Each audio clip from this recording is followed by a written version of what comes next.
David Fairhead on the Fishbowl once again. Hey, How's how it you doing? going? Better than the last time we talked because I couldn't talk. Right, right. Fighting this virus, man. Yeah, my cousins came in from out of town this weekend, and well, one of my cousins did, because the other cousin was stuck at home with strep throat. Oh yeah, they So went around bad stuff. yeah, so apparently the sickness is going around. Indeed, it is.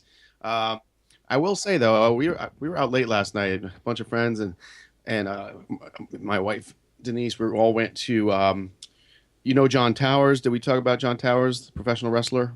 Yeah, yeah. Probably met him. We did the comic book together way back when. World Zombie Wrestling Association. Well, his significant other, Violet Corbeau, she had her burlesque show last night with the Smokin' Betties of Pittsburgh at Club Cafe, and we had a blast. It was a good time. That sounds awesome. Yeah, I recommend going. I mean, even if it's not your thing, you're gonna have fun either way. Next time they do it, it seems like they do it every 3 to 5 months or something like that. Yeah, I'll definitely come down to the next one. I love Club Cafe. Do you really? Okay, yeah, it's all right. I mean, for this sort of thing, it really works out. And for you ladies, there's a male stripper as well. I shouldn't say stripper, male burlesque dancer as well. I forget his name, but the ladies liked him. That's all I can say about that. It's ladies' night. Do, do. Right? Exactly. Oh my God, that's the first song I heard today and yesterday. I wake up every morning. I wake up and throw the '70s on, just because it's mellow. Like sometimes it'll be liquid metal on XM if I'm in the mood. That happens later at night usually, but I'll put on the '70s. And sure enough, Ladies' Night came on. Was that Cool in the Gang? I think it was. Yeah. I'm not 110% sure. I just know like that's a very famous song. I Oh think my God. probably because I've seen it in so many movies. Yeah, I'm surprised like a band like Finger Eleven hasn't like remade it or something yet. Right. Oh man. So what's going on with you these days? You're a busy man. You've got a big show coming up, and this is not the one. Yes, yes, for all those Fishbowl listeners out there, Friday the 13th may be unlucky for some, but Mm. for the Fishbowl, it was quite a eventful day. I only posted the big name person I got, which is Ray Santiago, otherwise known as Pablo from Pablo. Ash versus Evil Dead. Yeah. Uh, I had a chance to meet him at the last Still City Con. Him and Dana De Lorenzo, who plays Kelly on the show, Mm. and gave them both pens, business cards, and talked to them. And Ray was awesome because he actually asked me to pitch him a movie idea, and I did, and he quite enjoyed it. So I'm very happy to get him on the show. It's going to be a great interview. Expect, I guess, the up and little insight on what's next on Ash versus Evil Dead season 3. Mm. I am so excited that show is really, I think, the greatest thing to happen to horror. Sequels and movies, and yeah, it's Yeah, a it's television and in general, horror movies, television in general. I mean, like yesterday, just came in the mail, completes. I now have like the series one NECA wow. collection of the Ash versus Evil Dead action figures. Jeez. Um, it just that whole show is genius. Season one was very well done, but I could tell that there were like a few episodes in between within the season that just kind of was like I I see they're going with like a storyline here, but it's like it just doesn't feel Mm. Ash like, you I know. love when he went back to his hometown, though. Yeah, well, that was season two, Yeah, yeah. and season two, and Dana and Ray both said this. It was like season one, they needed to kind of go through some writers and directors to kind of feel which ones were right for the show, Okay. and see with season two, which I was like, I thought season one was good. Season two, like, blew me away. The fact that they brought back Ash's sister, what's her name, Linda, yeah, that was her character in the show, but I forget the woman's real name. My fans are gonna hate me for that, Oh, I but get it. It's okay. but they brought back Ash's actual sister Yeah. Yeah, I from met the her movies. at the she was at Cinema Wasteland this year. The three women from Evil Dead were there together, Right, right, and it was very. interesting to see her. Yeah, I mean, and then they also brought Ted Raimi Hmm. back, and the original woman who played um, the the mother who turned into the Deadite from Evil Dead 2. Yep. Like some of the original cast members to replay the same characters, and it was amazing. I thought season two had like they upped the ante on the gore, Oh yeah. the humor. Uh, Um, just it was all over the place with just upping the ante on everything. And I thought season two was phenomenal, and I cannot wait to see where they're going with season three. And hopefully, Ray will give me a little insight on that. Yeah. Oh, absolutely. I'm sure he can't give away spoilers, but Can't he's give away too many spoilers. I mean, obviously, but hopefully we'll get an insight on what we can expect with Ash versus Evil Dead season three. yeah. Well, that's gonna be a great interview. I'll definitely be tuning in. That's probably not gonna be for a couple weeks, though, huh? Yeah, it's not next Saturday, it's the following Saturday. Okay. And you probably Um, get it up later in the week. well, I usually tend to send like a chunk of interviews to my editor all at once, Oh wow. and Okay. then whatever he gets done first is kind of the order that I post them in. But since that's going to be a big one, I'm going to try and have him work on that one first, and then the other interview I was able to snag on the same day, which is Friday the 13th, not like the same day I'll be interviewing Ray, is Tony Todd. Oh my God. Yeah. Good one. Nice guy. Very nice guy. Yeah, I've met him twice now, and super nice guy, really down to earth, and he's previewing a play right now, and I think he said after the 19th, he should have some free time, so hopefully we'll get him in the same month of January here with Ray, but yeah, those are the two big big names the Mhm. Fishbowl snagged on Friday the 13th. That's fantastic. Should be your series, the Friday the 13th series. Yeah. You mentioned you have an editor. Now, I own I co-own a podcasting network called, well, it's www.society-13.com. There's 12 to 15 shows there. All of us edit our own shows, and we actually do a pretty good job because so a lot of us have background in radio and such. And it's I don't think any of us actually have our own editor. And we're talking we got everything from girls giving bad sex advice to adult entertainment to horror, which is my show, Kettle Whistle Radio. And we have another horror one too. This guy really digs deep. And of course, there's the Wicked Library where you can listen to horror radio, and the Lift is generally the same idea.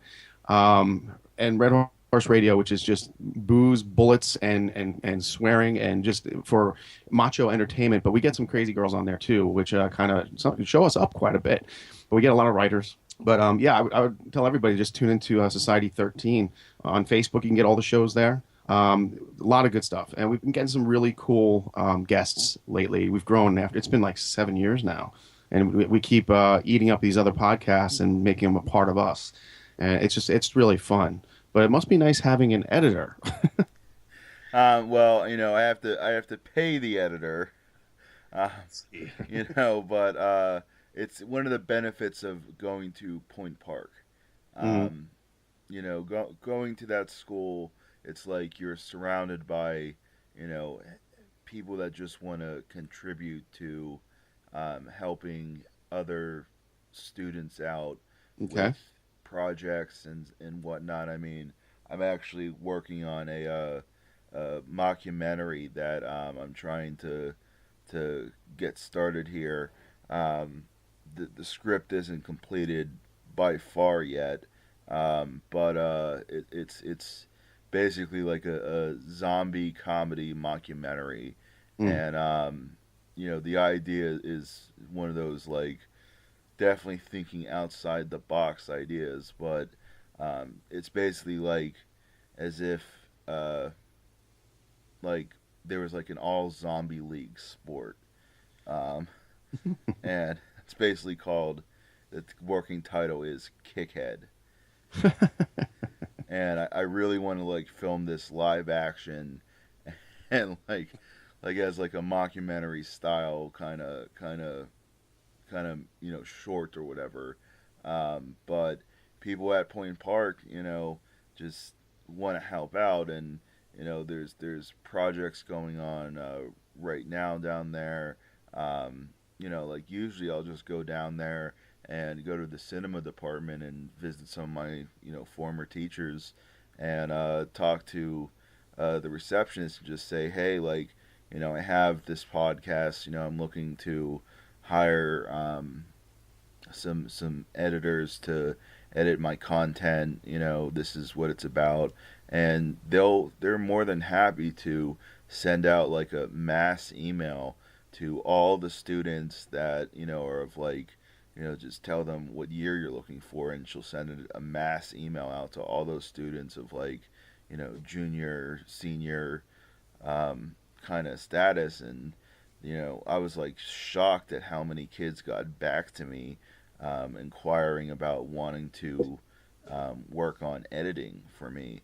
Mm. And there were so many people that contacted me that it was like I can't get back to all these people because I Right. can like really only afford to hire one. And right now, that's a buddy of mine from school. His name's Alex Lehu. Shout out to Alex. He'll be hearing this when he edits this one.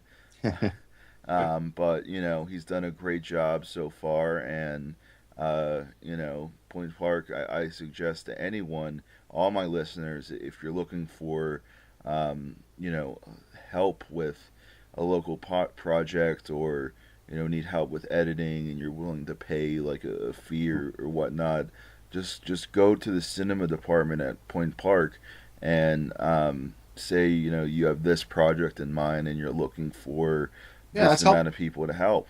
That's very helpful. Yeah, I could tell my folks the same thing. That's a good thing.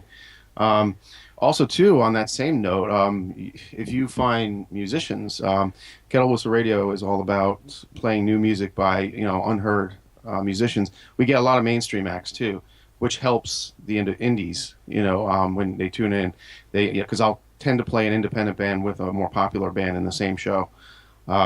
But yeah, if you could probably help me out by hitting me up with some new musicians that are out there. As a matter of fact, I kind of got cussed out by a guy on the street last night in the South Side. I was late for this gig that we're going to, and this guy, he's a long-haired dude. He was playing guitar with this other black dude rapper, and he's just like, "You want to hear the best song that you'll ever hear in your life?" I'm like, "I'm late for a gig," and he yelled at me. He called me a Philistine. I had never heard that term before. Do you know that term? I do not know that term. Apparently, I mean, it was explained to me.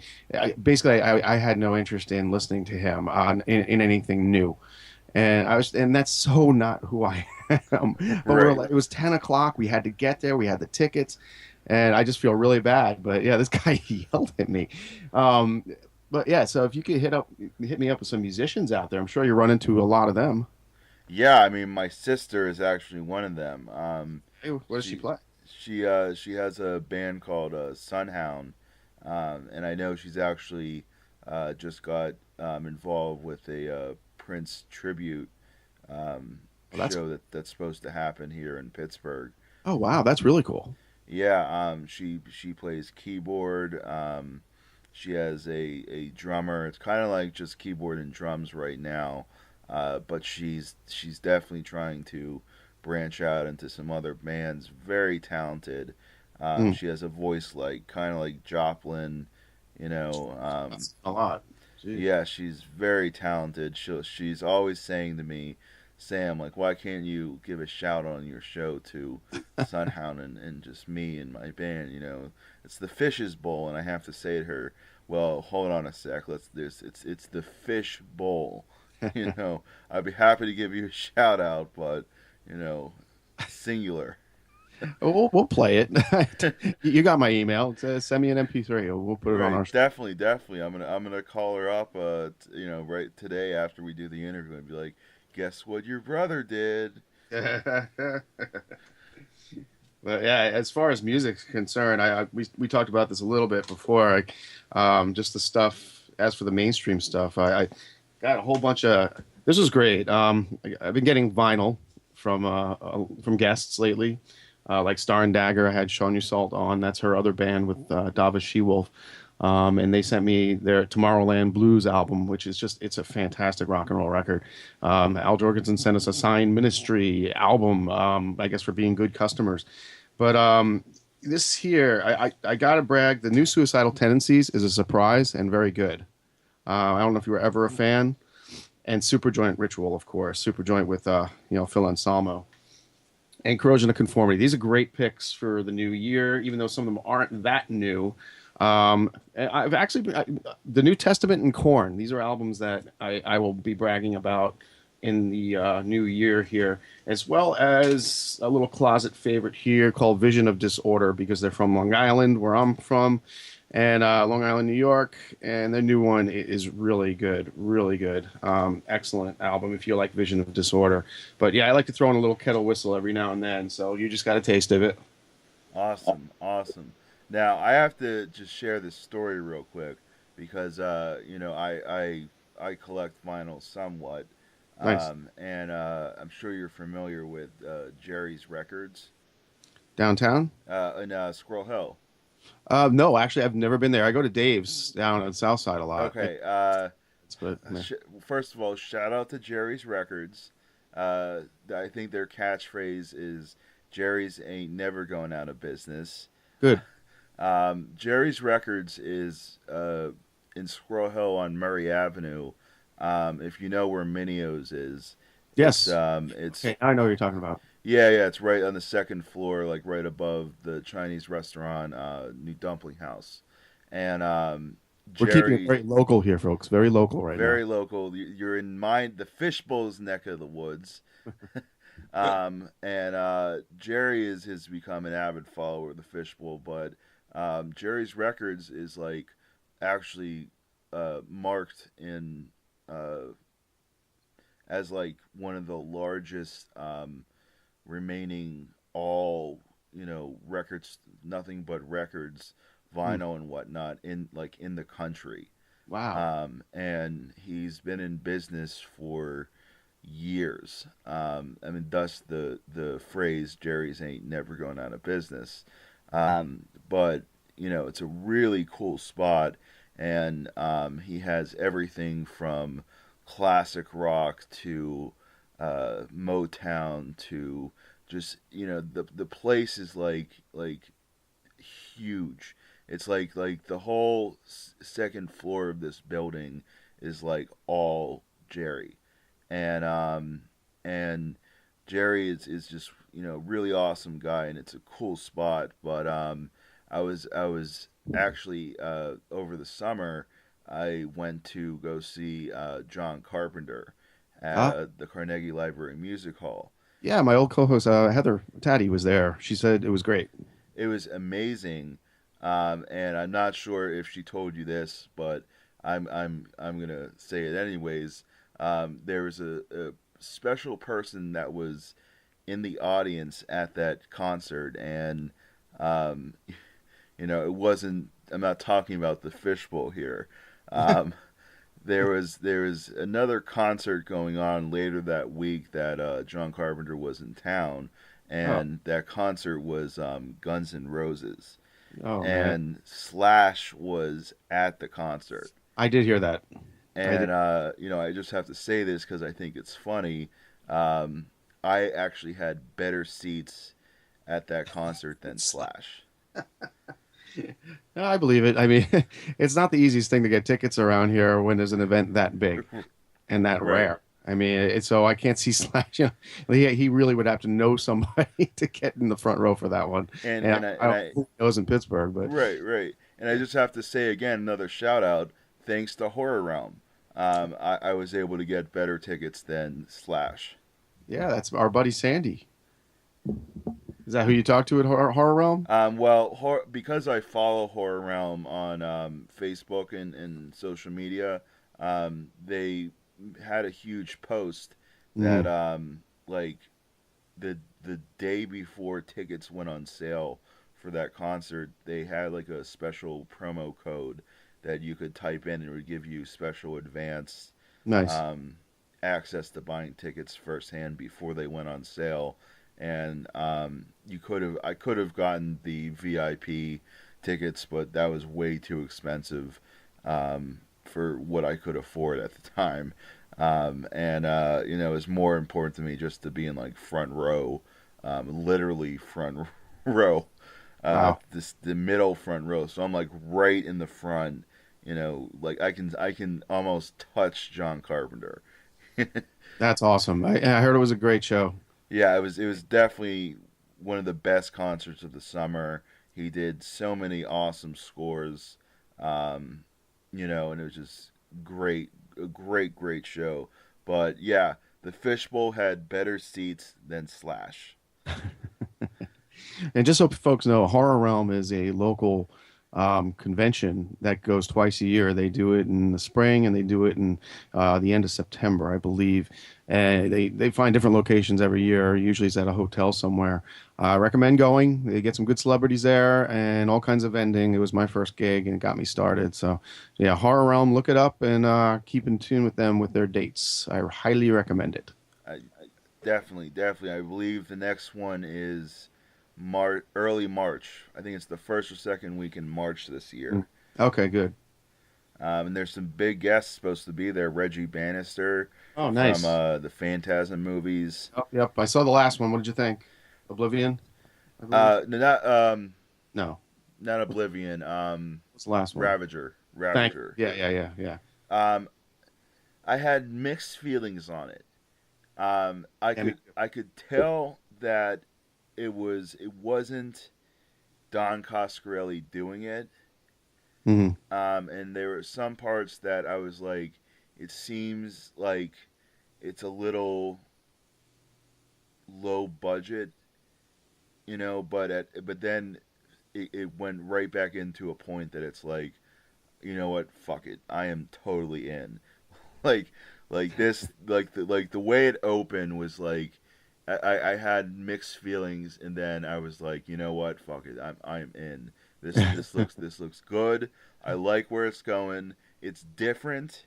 It's like people need to understand that this is like a fan fiction kind of Hmm. phantasm movie, and they shouldn't if they're expecting to see like a traditional phantasm entry following Oblivion, then I think they're going to be a little disappointed. If they go into it with an open mind and wanting to see phantasm more with like a bigger budget and kind of like a cartoonish Hmm. a cartoonish take, um, with a big budget and live just done live action, then they're going to be thrilled because David Hartman, who co-wrote it and directed it, um, is has more of a background in like writing for cartoons. Hmm. I think he did some of the Godzilla stuff from the '90s, and number of other cartoon shows. But Oh, I I, didn't know that. yeah, But Angus Scrimm, once again, amazing. right. It was his last, literally his Yeah. last film, and I think the thing that held up production so much on it with having it being released was, I think they had to like just make sure that the rights and everything, um, with the deal with the film was certified and whatnot, Hmm. so they could release it. And I loved it. I thought it was awesome. Where they went with like just the scene with the giant sphere, demolishing like a building. Not to give too much away, but I don't think that really gives anything away. It's just an insight on what you can expect with Phantasm Ravager. But I quite enjoyed it, and again, it wasn't like your traditional Phantasm movie, but I thought it was pretty awesome for what it I got to was. I got to sit in. Angus Scrim did his own little session at one of the conventions we went to before he passed, like really close to when he passed, and he talked about his life of acting and a lot of he read his poetry, and he even came to tears telling some of the stories. Just a sweet old man. And when it was over, I went into the bathroom to relieve myself, and who was in the urinal next to me? Angus Scrim walks in, and I'm just like, oh my God, I'm peeing next to the tall man. And then I went to the sink. I'm like, oh God, now I'm washing my hands next to the tall man. And I didn't want to say anything. What do you say in a bathroom situation? So, but Right. I wanted to say, hey, great speech. No, I didn't do it. I just left him alone. But it was a great. Oh my God, he was phenomenal. Just what a nice guy.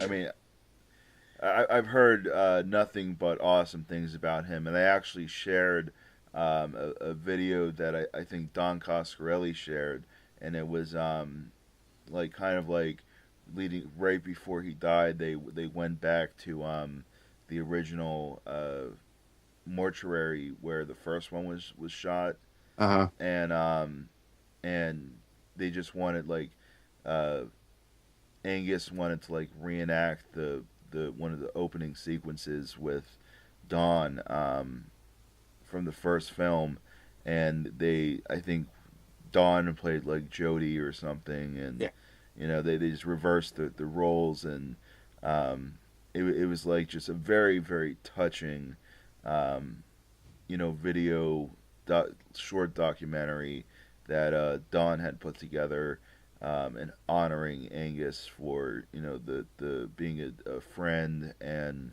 um, just this representing one of the greatest cult horror movie icons, villains that ever presented to the screen Hmm.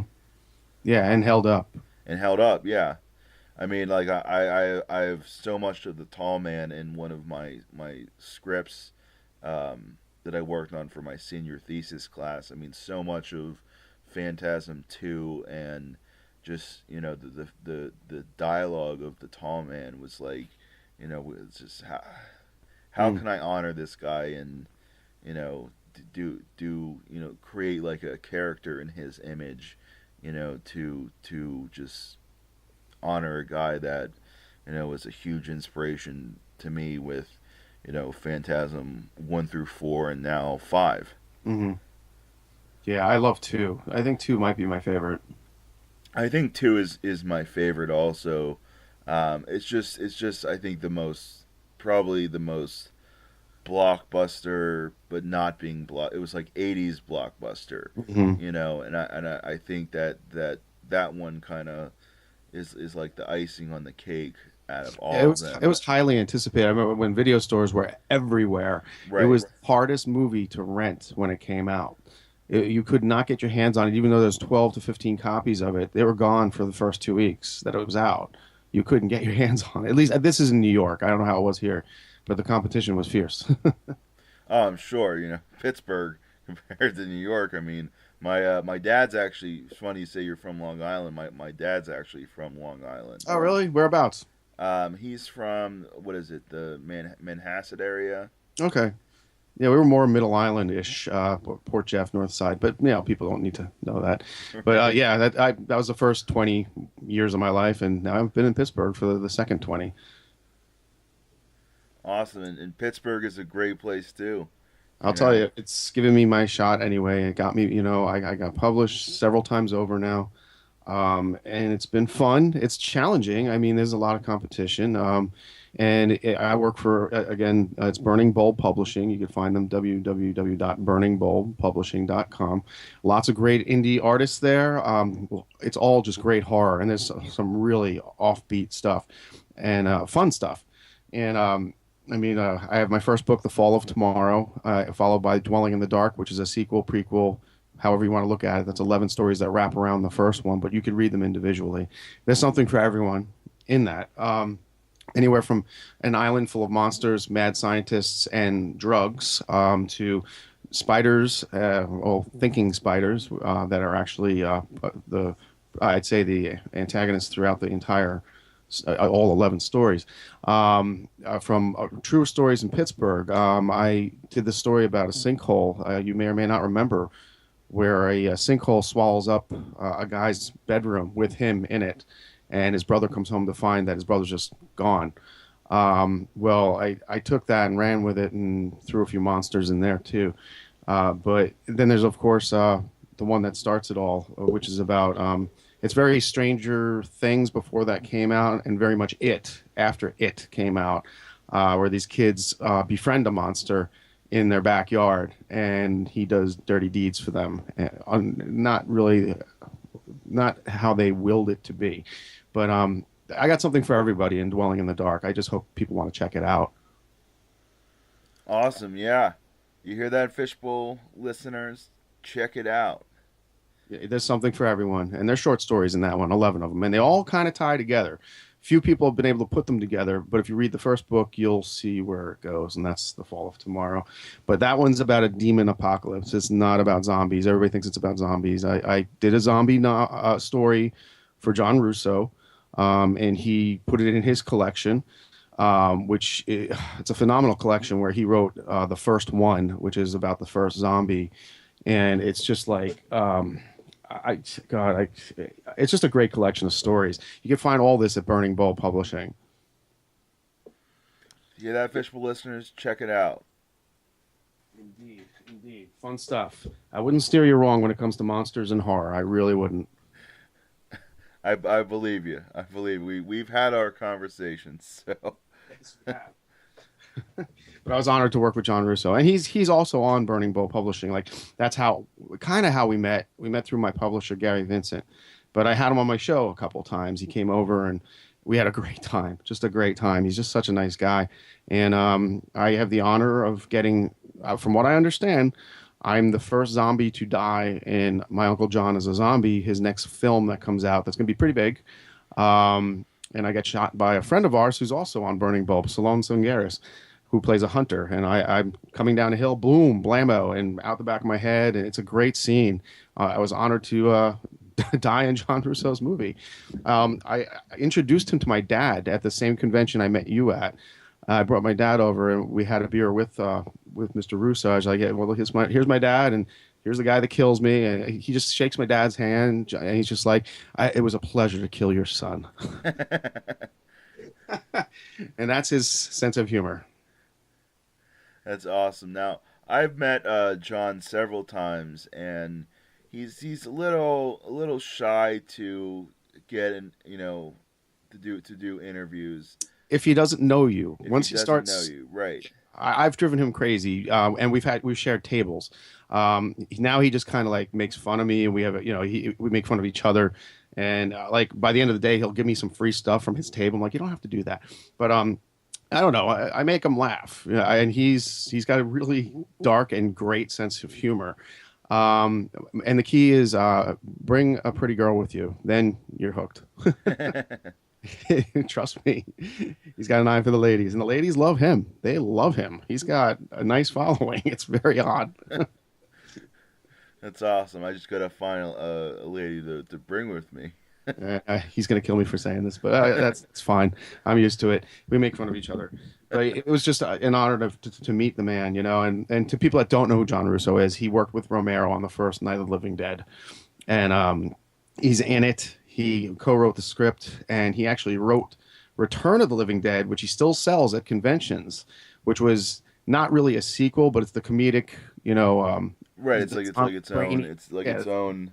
yeah, It's its own series. There's yeah. there's people always like in high school, like people got it confused. It was like, Yeah, you they know, still do. right, because it's like the in Romero's movies, the zombies don't talk until like a little bit of the third one, somewhat in the fourth one. Right. Um, in Return of the Living Dead, that's where the famous catchphrase "brains, Yes. more brains." And people confuse that with the Romero films, and that's not. Right. Why. I should plug the name of the book where this was the. It's called Rise of the Dead, and Russo put this together with Gary Vincent at Burning Bowl Publishing, and it is just a collection of stories that wrap around the same timeline as the original Night of the Living Dead. And that was the guideline. You had to write a story around the same timeline, keep things in perspective of the dates. I wrote about a hippie commune where they're all on acid and aren't aware that the zombies are, well, coming to get them or eating them at the same time. That sounds awesome and hysterical at the same time. Yeah, it's kind of dark. And yeah, there's definitely some funny moments and a throwback to a man we just lost. And we're not allowed to use the names in the stories, but I called him the sheriff. And Yes, yes, we should give a big ups to Mr. George Kazana. yes, George Kazana. Mm, I've met him several times as well, and he was always wonderful. always a super nice guy. But I mean, that's another major loss that we had. Yeah, yeah, he was such a nice guy. I got him at the Horror Realm. I had him come over, and we had a good interview. I should probably replay that interview now that I think about it. Again, people, I do apologize for my voice and my snottiness here. I'm David Flemhead right now because of this disease going around. But yeah, so yeah, Kazana, we lost him. A nice guy till the end. He just and he was very giving to his fans and friends. And I haven't talked to Russo since I found out about that, so I don't know how hard he's taking that. They were buddies. Yeah, I'm sure. I mean, most of the original Night of the Living Dead crew is all pretty friendly. I mean, Leonard Lies is, uh, you know, such a nice guy. I'm actually trying to get him on the show next.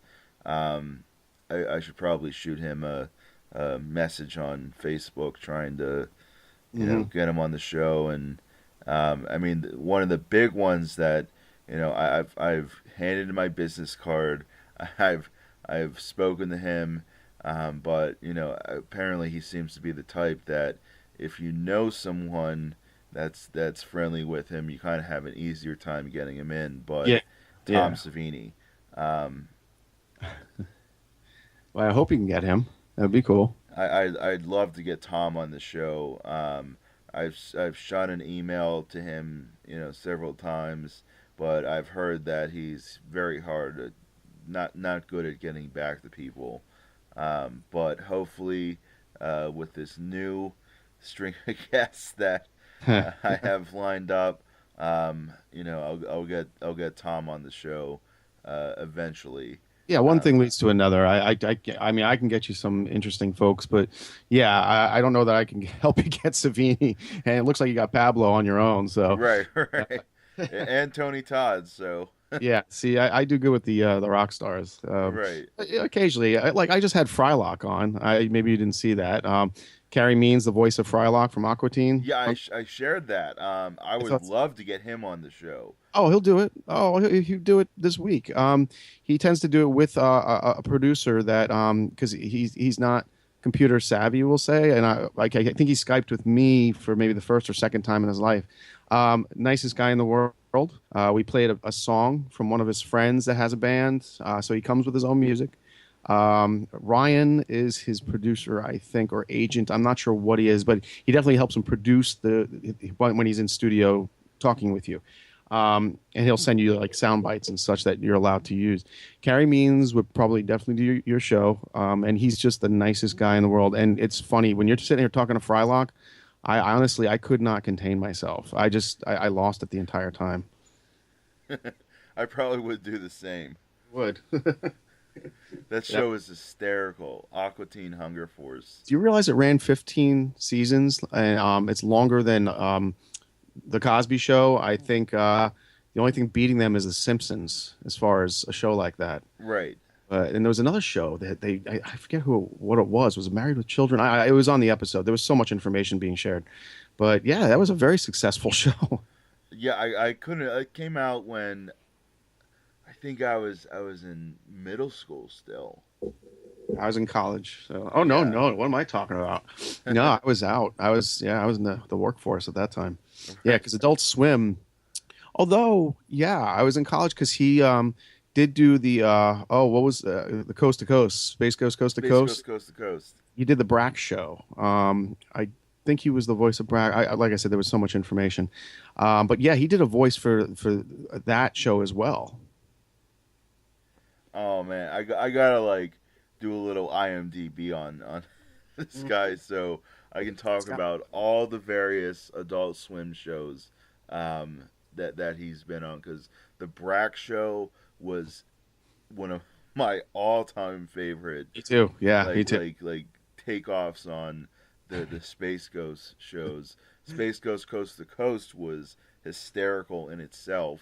Yeah. Do, Um, do you remember? Look, there's a doggy. right, right, They were doing a song or something, and they just flashed a picture of a dog. And Brack's like, right, "Look, there's a doggy." right. Why that stayed with me for some reason. Of all the things, I still do it, and that's like God. That's like 15 to 20 years ago now, right? Right, right. Jeez. Mm. Sorry, just sipping my tea over here. Oh God, what didn't we cover? Oh well, I have a comic book. Yeah, let's talk about the comic book. If you go to the site, hopefully this will entice you to buy it. There's a trailer with this, my friend Erica Askew, who does her own show on YouTube called Fashion Trash, and look it up. It's hysterical. It's a show with sock puppets, and they're only 5 to 8 minutes long, and they're hysterical. Well, she produced this video for my comic book called Demon Eye, which is based on a short story, Indwelling in the Dark, and also the second issue is actually Indwelling in the Dark. But the first issue, full color, 26 pages, anime style, and it's about a guy in the Old West who has a very special whiskey drink that helps him. Well, he can see through the demon's eyes that he's gunfighting, and they're into their brain to see what their next move is going to be. He knows that there's a premonition before the gunfight, so he wins all the time. And it's let's see. Well, if you go to the site www.fairlydarkproductions.com, that's fairlydarkproductions.com. All my stuff is there. You'll see the trailer. You'll hear the music from the band called Magnet School, which are out of Austin, and they're incredible. Post grunge band with more talent than most of the grunge bands ever had. You'll hear them in the background. And if the trailer doesn't get you, then I don't know what to tell you. But you can move on to the site from there and see the other books that are there too. But check it out. I'm also on Twitter at Fairly Dark. Awesome, awesome. Cowboys and Demons. Cowboys and demons. Sounds better than cowboys and aliens. Yeah, which, you know what? That wasn't inspired because I wrote this before that came out, even though I knew that was a comic. I enjoyed the movie. I did enjoy it. You know, my favorite part of that movie is Sam Rockwell. Yeah. Like Sam Rockwell is probably one of my top favorite actors currently out. That guy just he's always in the moment. Um, whatever scene you see him in whatever movie he's in. Yeah. Like like I think my favorite Sam Rockwell movie though has to be Galaxy Quest. Oh my God. Yeah. Wow. Yeah. It's taking me back some. That's great. I'm sitting here, we already talked to Angus Scrim, and the picture of you on Skype, you're with this guy. For the first time we talked, I was like, "Is that your dad?" And you're like, "No, that's Tom Atkins." I Right. haven't seen Tom Atkins in a long, long time, and he still just looks as nice. You said he was a nice guy. Super nice guy. For you Halloween 3 fans, All you Halloween 3 fans, the Fog fans, Fog, of course. Escape from New York. Yes, the Fog is one of my favorites, and I hate the remake. I hate it. I'm 110% with you there. I hate it. I mean, you cannot beat that last scene Right. in the church when they're coming down the aisles. That is one of the creepiest scenes. Right. And it inspired me to write about these creatures that I write about. Just because I mean, there's no talking, there's no joking. I mean, I know people, a la Freddy. Freddy was great. He did his own thing. But there was nothing said. They were just scary. Right. I mean, I think my favorite scene in the original Fog is just that shot of the ghost ship Mm. cruising by Oh, at sea when the fishermen's the yes. fishermen guys get killed. Brilliant. That scene of just the old ship, Mm. glowing and just silent. It's dead at sea, Yep. and it's just floating by, and just the terror on these guys' faces, like Oh, what the fuck is going on here, that and trailer as a kid. I saw that trailer. I'm like, I have to see this movie, and I couldn't see it until it came on HBO or the watered down version at Halloween on TV. right. And I really didn't see it in its entirety until you can rent it, and I own it on VHS as well as DVD. So And I just got it on Blu-ray, so nice. Yeah, um, the Fog is also probably one of Carpenter's scariest films. I think so. I Yeah, mean, I would probably rank it like The Fog, Prince of Darkness. I love Prince of Darkness. Prince of Yeah, Darkness is Alice great. Cooper, folks. Alice Cooper Alice shows up. Cooper, exactly. And In the Mouth of Madness, another Yeah, one. that's a highly underrated one. I really is. I think so too. Especially for the fact that it's like his take on Lovecraft. Hmm. Yeah, that was Sam Neill, right? Wasn't he in that? Sam Neill, yeah, and Charlton Heston had a small role in that movie.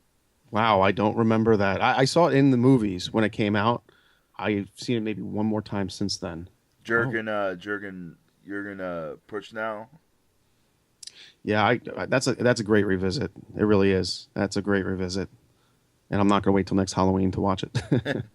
Yeah, that's one I really got to get on Blu-ray like ASAP.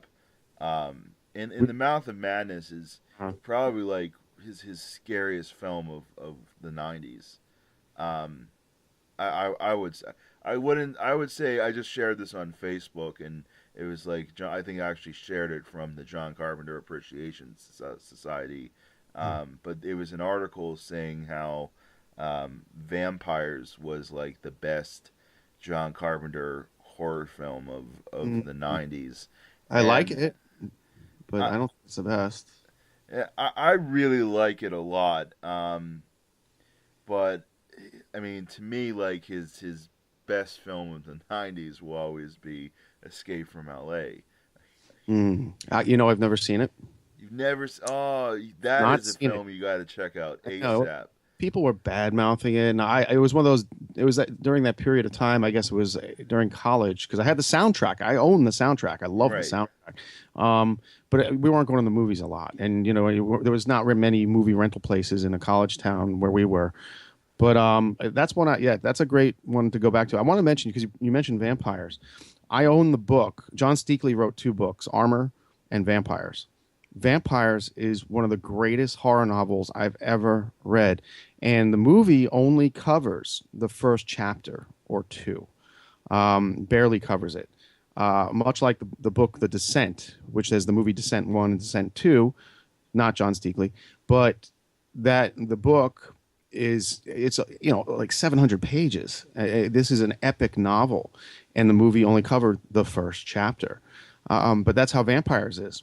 And if you ever want to read a great vampire novel that's so unlike Anne Rice, and I've read Anne Rice, but her vampires aren't scary. These things, that book was scary. The characters were great, and the same two characters, main characters, I'm not going to say their names, show up in his other book, Armor, which is very much Starship Troopers, but he takes a very different take on Starship Troopers, and it's a better book than Starship Troopers, and there's going to be a lot of people that are going to hate me for that one. But check out John Steakley's Vampires, definitely. Awesome. I will definitely do that. We are basically at 50 minutes here. Yeah. I think that's probably like a good place to Yeah. stop. Yeah, people stop listening after 30 minutes. Right, right. All my Fishbowl listeners never listen the whole way through. Ah, Let's be honest. I know y'all out there don't really listen past 30 minutes. unless they're Because really bored at work, it comes in very handy. right, right. But yeah. So but for real, Fishbowl listeners, I know there's certain ones out there that do, and I appreciate. Cool. Well, I hope they friend me on Facebook. It's Yeah, David J. Fairhead, spelled like it sounds, Fairhead. Friend me there. Get me at Twitter at Fairly Dark. And I would love it for you to check out my stuff at www.fairlydarkproductions.com and check out Kettle Whistle Radio. It's a lot of fun, folks. And if you know musicians, we're always looking for more. awesome. Thank you, David, for coming to swim in the bowl with me. Absolutely. It's a pleasure having you on the show, and we will definitely do this again. Just glad to know you're alive, man. You disappeared for a while. Yeah, like we said, school got crazy, but all over with now, and I am a free fish. Cool deal. Cool deal. All right, man. All right. Signing off. Signing off. Take care, folks.